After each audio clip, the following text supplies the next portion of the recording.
जीव हमारी जाति है, मानव धर्म हमारा। हिंदू मुस्लिम सिख ईसाई धर्म नहीं कोई न्यारा।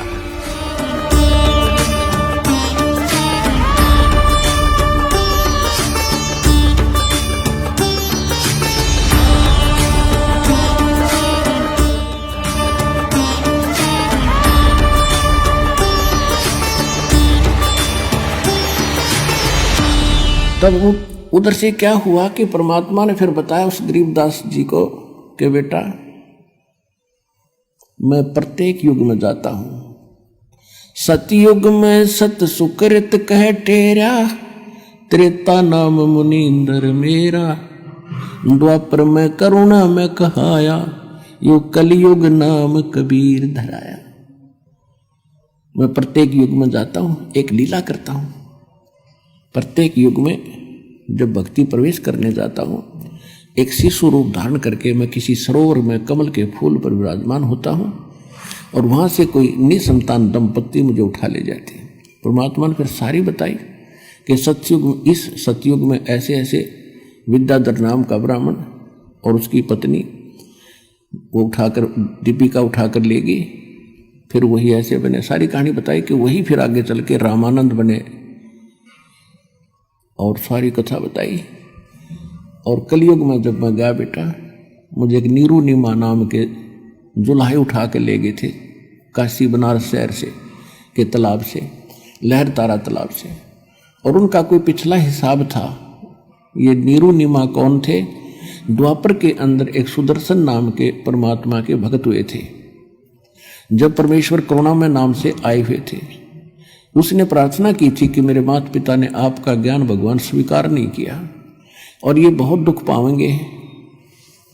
मेरी अर्ज है दाता, किसी जन्म में उनको शरण में लेके पार करना। तो उस प्रॉमिस वश मैंने प्रॉमिस किया था उनसे, उस सदुर सुदर्शन से कि बेटा तू चिंता ना कर और निर्भय होकर निश्चिंत होकर शरीर त्याग दे, नहीं तू भी यही फंस जाएगा और मैं तेरे माता पिता को पार करूंगा, टाइम कितना लग जाइए। जिस कारण से मैं उस पिछले प्रॉमिस अनुसार अपने वचनबद्ध होने के कारण उनको नीरू नीमा को, जो सुदर्शन वाली माता पिता वाली आत्मा थी, उनको मिला था कमल के फूल पर। वो दुल्हे का काम करा करते और मैं भी लीला में शरीर से धीरे धीरे बड़ा हुआ तो मैं दुल्हे का काम करा करता है। और जब मैं बचपन शिशु रूप धारण करके जाता हूं तो मैं उस काल के लोक का दूध ग्रहण नहीं करता। कुंवारी गाय का दूध पीता हूं मैं और कुंवारी गाय के अंदर दूध यहां सतलोक से जाता है मेरी शक्ति से, और वो दूध पिया करूं मैं। ऐसे ऐसे सारी कथा सुनाई। मैं वहां 120 वर्ष रहा था भाई। हम सुल्तानी नानक तारे, दादू को उपदेश दिया, जात जुलाहा भेद न पाया, वो काशी में कबीर हुआ। परमात्मा ने बताया कि मैं बेई नदी के ऊपर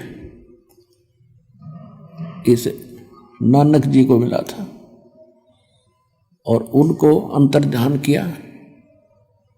एक दरिया में डुबकी लगवाने का बहाना करके लोगों ने सोच लिया कि ये मर गया।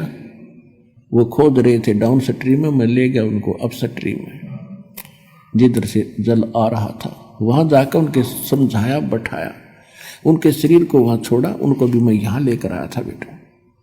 जैसे आपको मिला हूं इसी रूप में, जिंदा महात्मा के रूप में उनको मिला था। वो मेरी प्यारी आत्मा थी। वो सतयुग के अंदर राजा अमरीश थे और त्रेता के अंदर वही आत्मा नानक जी वाली राजा जनक थे। और उन जन्मों में बहुत अच्छी भक्ति की श्री विष्णु भगवान की, लेकिन बेटा जन्म मृत्यु उनकी मिटी नहीं।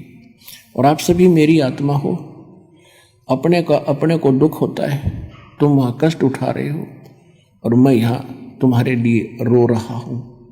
मैं रोवत हूँ सृष्टि को, सृष्टि रोवे मोहे, गरीबदास इस योग को हो समझ न सकता कोई।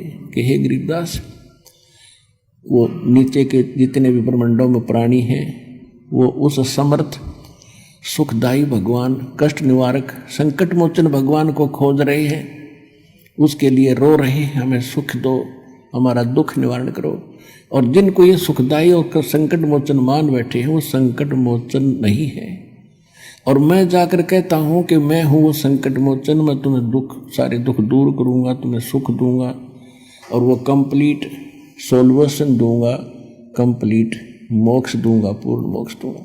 मेरी कोई सुनता ही नहीं। मैं रोवत हूं सृष्टि को, सृष्टि रोवे मोहे, गरीबदास इस योग को समझ नहीं सकता कोई। तो वो भी जन्म मृत्यु में थे नानक जी, और उनको मैं यहाँ लाया था और फिर यहाँ देखकर उसने कहा था वाहिगुरु वाहिगुरु वाहिगुरु, और उनको सतनाम दिया था और बता दी, फिर उसको उनको कह दिया था कि सतनाम को अभी डिस्क्लोज ना करना, क्योंकि मैंने एक समय निर्धारित कर रखा है, जब कलयुग 5505 बीत जाएगा उसके बाद ही इसको डिक्लेयर करना, उससे पहले इसकी तक भनक भी नहीं लगनी चाहिए, नहीं तो काल के दूत यही नाम देने लग जाएंगे ये संत, और फिर हम बिनता कैसे बताएंगे। और वो अधिकारी होंगे नहीं, चाहिए मंत्र उनको उनके पास हो भी जाते तो ये अधिकारी थे नहीं, अधिकारी बिना ये काम नहीं कर सकता। तो गरीबदास जी बड़े प्रभावित हुए, कहा बेटा ऐसे ही तू करना, तेरे को मैं सतनाम दूंगा, अब तो प्रथम मंत्र का जाप कर, मैं तुझे मिलता रहूंगा, आता रहूंगा, मैं किसी भी तरीके से तुझे सतनाम भी दूंगा, और इसको बताना नहीं, लिखवा देना इस वाणी में। क्योंकि काल ने जो मैं पहले ज्ञान बोल कर आया था, जब 120 वर्ष तक रहा था धरातल पर, और धर्मदास जी ने लिखा था, तो उस ज्ञान में काल के दूत ये चले हुए हैं पंथ, इन्होंने कुछ गड़बड़ कर दी, उसकी पूर्ति के लिए मैं तेरे को ये फिर ज्ञान योग तेरा खोल रहा हूँ, और तेरे अंदर वो सुख संवेद फिर से फीड कर रहा हूँ, और ये आप बोला जाएगा, इसमें घड़ी सोच करने की जरूरत नहीं।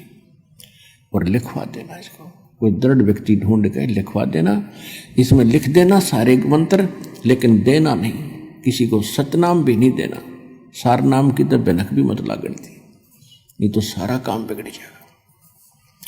तो ये दृढ़ भक्त थे, जो कह दिया भगवान ने, फिर सारा संसार एक तरफ, ये एक तरफ थे।